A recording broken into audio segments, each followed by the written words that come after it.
Damai sejahtera Allah yang melampaui segala akal, itulah yang memelihara hati dan pikiran saudara-saudara sekalian di dalam Kristus Yesus Tuhan kita.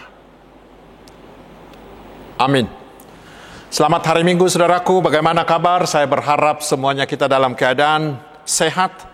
Dan mari dalam hati yang bersukacita kita menyambut firman Tuhan yang ditetapkan untuk minggu kelima sesudah Trinitatis hari ini, yaitu dari surat Paulus ke jemaat Roma. Roma pasal 7 ayat 15 hingga ayat 25. Saya akan bacakan untuk kita, mari kita simak dengan baik. Sebab apa yang aku perbuat, aku tidak tahu. Karena bukan apa yang aku kehendaki yang aku perbuat. Tetapi apa yang aku benci, itulah yang aku perbuat. Jadi, jika aku perbuat apa yang tidak aku kehendaki, aku menyetujui bahwa hukum Taurat itu baik. Kalau demikian, bukan aku lagi yang memperbuatnya, tetapi dosa yang ada di dalam aku. Sebab aku tahu bahwa di dalam aku, yaitu di dalam aku sebagai manusia, tidak ada sesuatu yang baik. Sebab kehendak memang ada di dalam aku, tetapi bukan hal berbuat apa yang baik. Sebab bukan apa yang aku kehendaki, yaitu yang baik, yang aku perbuat. Melainkan apa yang tidak aku kehendaki, yaitu yang jahat, yang aku perbuat.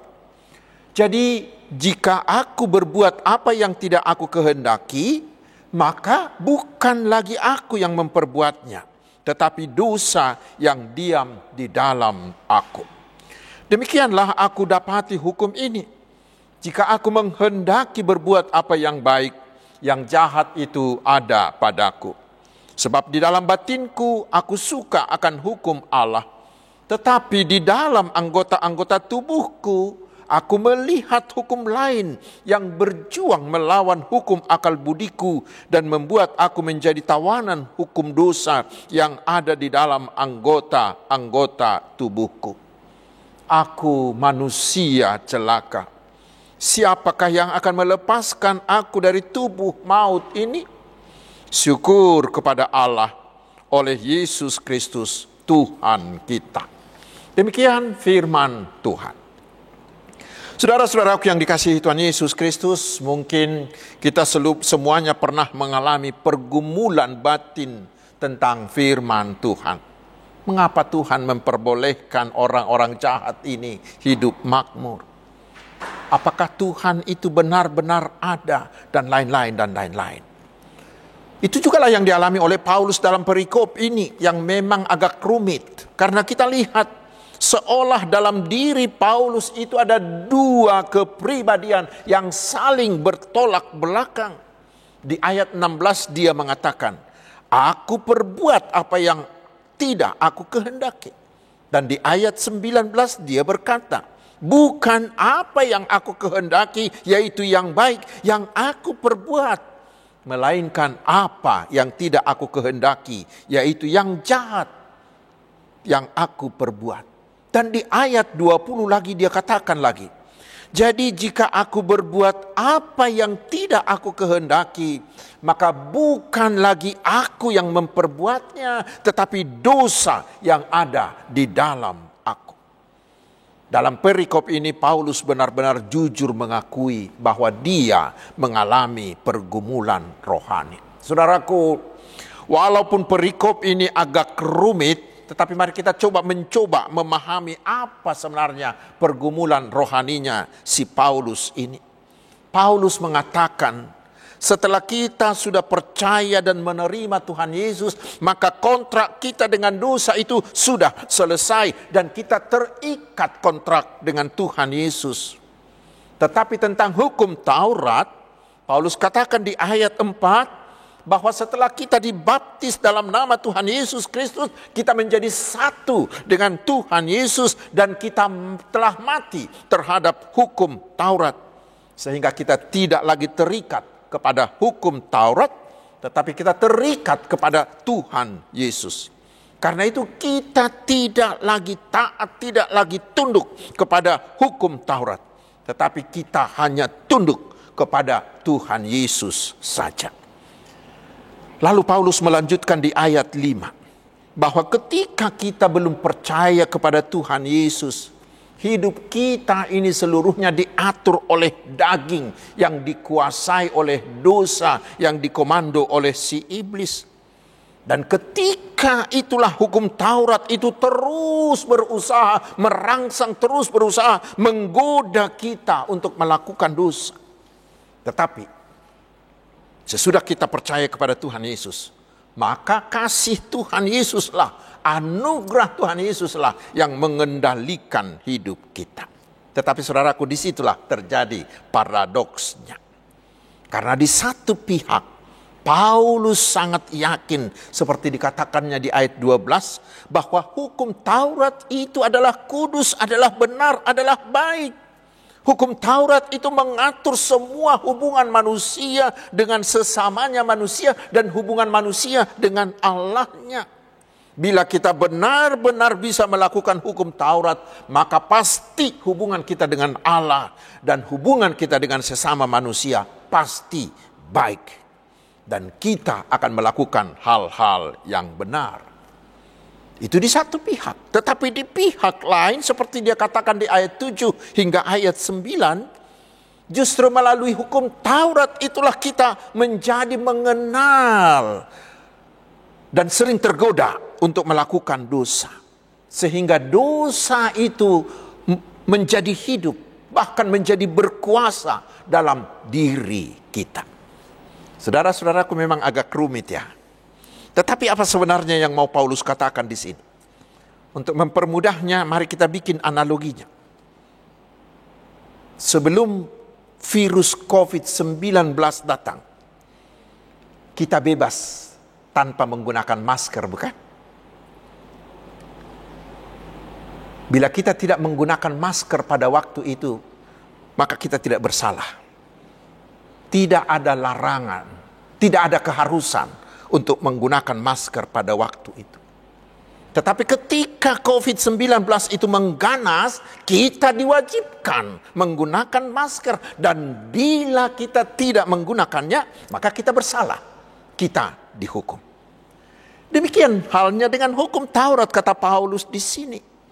Ketika kita belum mengenal hukum Taurat, kita tidak salah bila melakukan dosa yang dilarang oleh hukum Taurat itu. Tidak salah, tidak dihukum.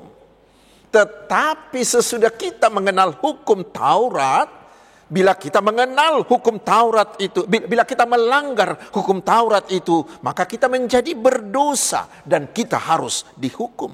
Dan celakanya, saudaraku, yang paling berat kata Paulus, hukum Taurat itulah yang membawa kita ke dalam dosa itu. Mengapa? Kata Paulus, ketika hukum Taurat melarang kita untuk melakukan dosa, justru ketika itulah kemanusiaan kita yang dikuasai oleh dosa ini tertarik, terdorong, ingin melakukan dosa itu. Karena sesuatu yang dilarang itu semakin menarik hati untuk dilakukan.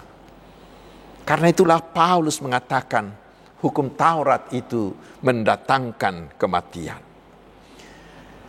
Tetapi karena itulah Paulus mengalami pergumulan batin ini. Paulus merasakan seolah-olah dalam dirinya ada dua kepribadian. Ada dua orang dalam satu daging yang saling bertentangan.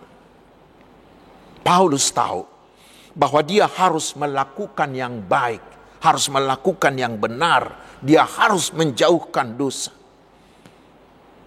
Tetapi di dalam dirinya ada sifat alamiahnya, yaitu kuasa dosa yang selalu mendorongnya untuk melakukan dosa, melakukan kejahatan. Dan kedua kuasa itu tarik-menarik, bertempur, berperang dalam dirinya. Lalu pertanyaannya, mengapa hal seperti itu bisa terjadi dalam diri Paulus dan dalam diri kita?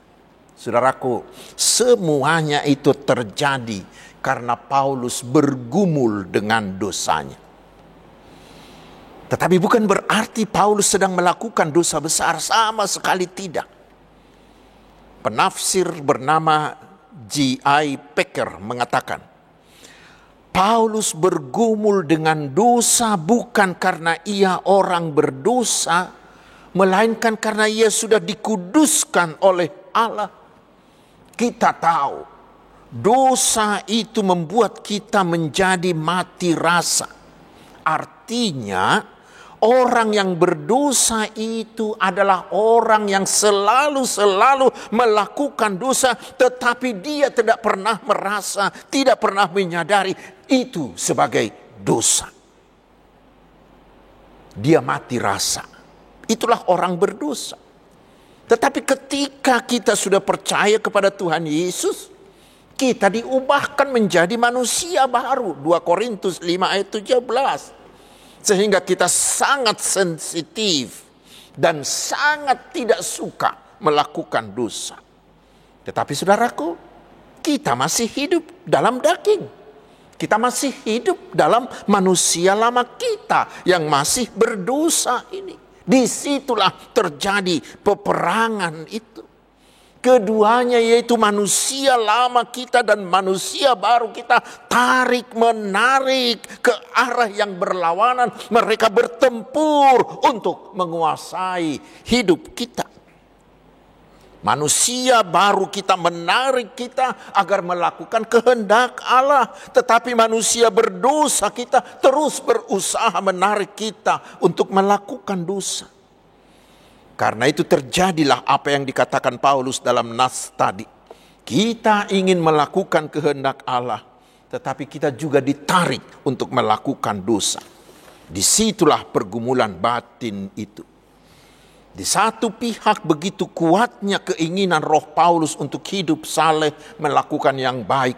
Tetapi di pihak lain begitu kuatnya juga dagingnya berperan melawan rohnya. Itulah yang membuat pergumulannya. Sehingga dia berseru seolah-olah dalam keputusasaan. Di ayat 24 dia katakan, aku manusia celaka. Siapakah yang akan melepaskan aku dari tubuh maut ini?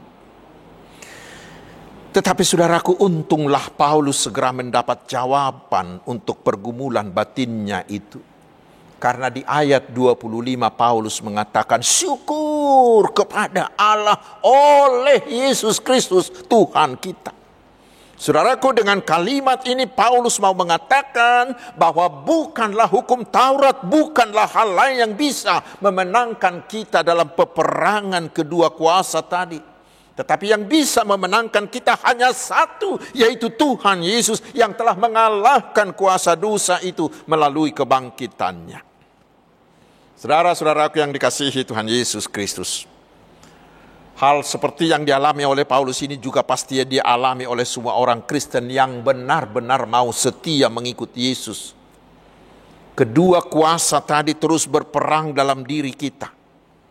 Sehingga kita selalu ingin taat menjadi pelaku-pelaku firman, pelaku-pelaku kehendak Allah. Tetapi kedagingan kita terus berusaha mengalahkan itu dan berusaha mendorong kita untuk melakukan dosa. Sehingga kehidupan orang percaya itu seperti medan perang, seperti adalah tempat pertempuran dari kedua tabiat itu. Sehingga walaupun manusia baru kita memiliki kerinduan untuk hidup melayani Allah, tetapi manusia lama kita akan selalu berupaya mendominasi sehingga perbuatan dosalah yang terlaksana. Akibatnya kita tidak dapat melakukan yang kita inginkan, walaupun kita tahu bahwa itulah seharusnya yang harus kita lakukan. Lalu sekarang saudaraku, apa yang harus kita lakukan agar manusia baru kita itu selalu menang, sehingga kita selalu menang untuk melakukan kehendak Tuhan? Paulus mengatakan di sini bahwa walaupun hukum Taurat itu adalah baik, adalah kudus dan adalah benar, tetapi itu tidak akan bisa membantu kita, bahkan justru menambah pergumulan kita. Lalu siapa? Hanya satu, yaitu Tuhan Yesus. Kita membutuhkan Tuhan Yesus karena Dia telah menggenapi hukum Taurat. Dia telah mengalahkan kuasa dosa. Karena itu Yesus ingin semua orang yang percaya kepadanya selalu menang terhadap kuasa manapun.